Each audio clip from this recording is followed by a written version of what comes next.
Leçon 11, page 30. Les trois souhaits.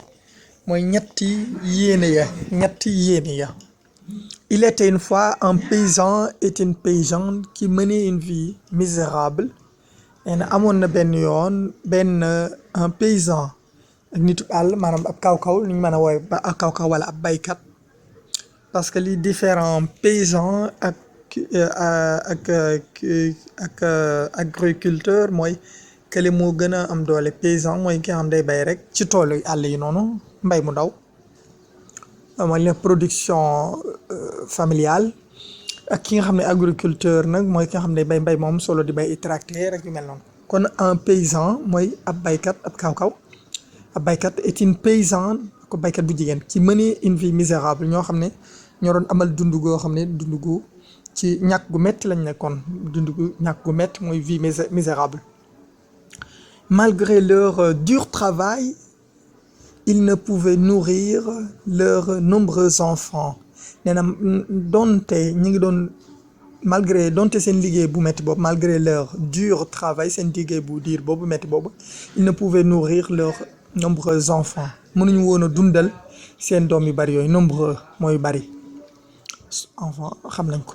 Un soir, alors qu'ils se tenaient près du feu, ils virent arriver un vieillard pauvrement vêtu. nee na un soir benn ngoon alors qu'ils se tenaient boo xam ne ña nga nekkoon ils se tenaient près du feu ña nga nekkoon ci wetu taal ba ils virent arriver un vieillard ñu gisoon benn màgget goo xam ne ni mu solin wu ñàkk la daal di ñëw di agsi. ils virent arriver ñu ngi gis muy agsi un vieillard pauvrement vêtu benn màgget goo xam ne solo ku ñàkk la solo pauvrement vêtu mooy solo. Après avoir salué le paysan et la paysanne, le vieillard s'assit à côté d'eux. nee na après avoir salué ginnaaw bu mu amalee nuyoo le paysan bi mu nuyoo paysan bi mooy baykat boobu góor boobu et la paysanne baykat bu jigéen bi le vieillard bu ko defee màggat boobu s'assit à côté de da toog seen wet à côté de boobu mooy ñun de eux mais ñu boole ko à côté de toog seen wet. Vous avez sans doute faim. nee na ñu ne ko yow de ci lu amul benn sikk sàkk xanaa xiif nga lui dit la paysanne kii bi wax ko baykat bu jigéen boobu wala kaw-kaw boobu. Il nous reste un peu de bouillie. dese nañ fi tuuti laax de bouillie mën nañ ko woowe en voulez-vous ndax bëgg nga ci.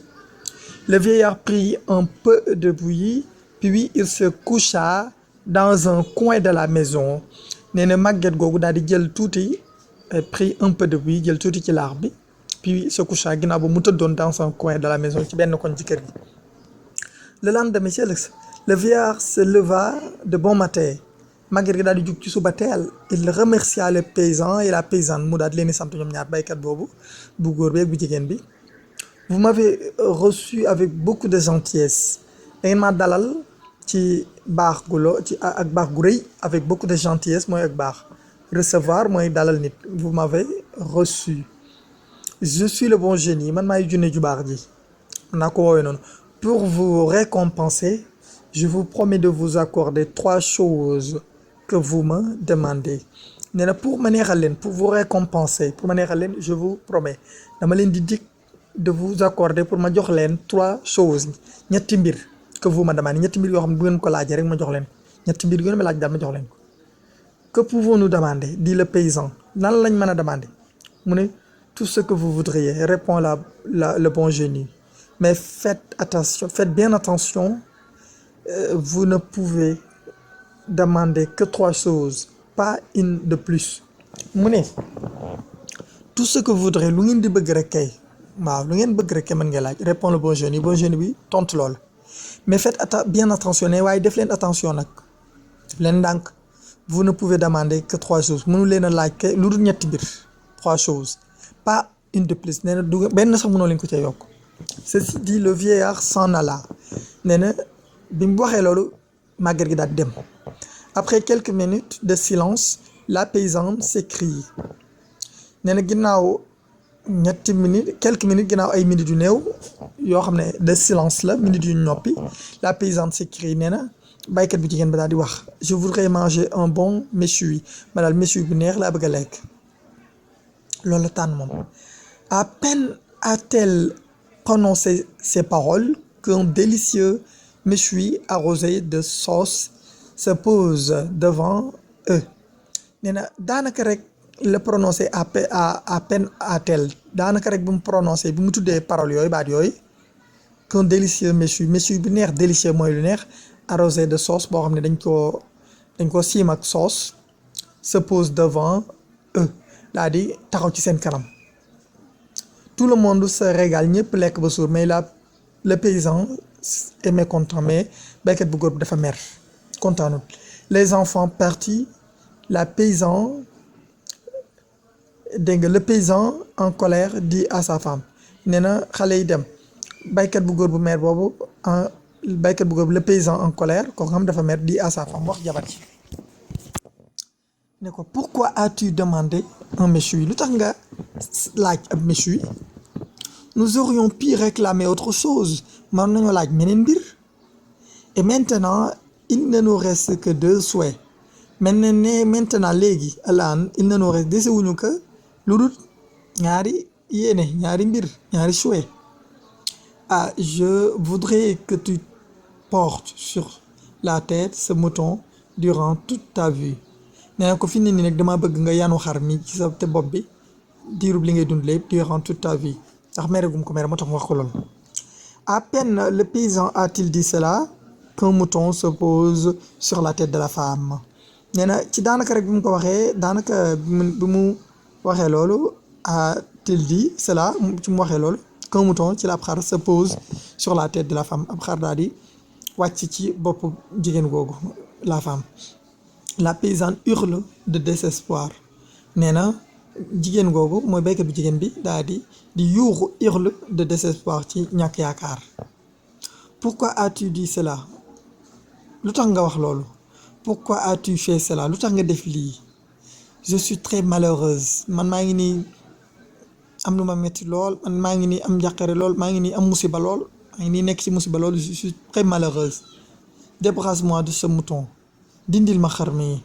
Malgré tous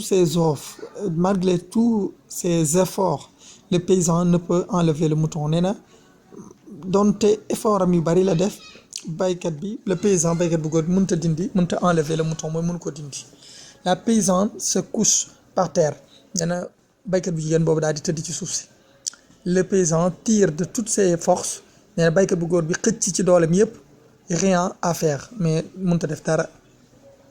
Je te demande pardon dit le paysan à sa femme nee na paysan bu góor bi baykat bu góor bi daal koy nekk maa ngi lay jégalu je te demande pardon dit le paysan à sa femme wax ko soxnaam si.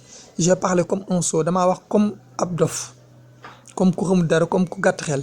Il nous reste un souhait benn souhait rek a ñu dese benn yéene.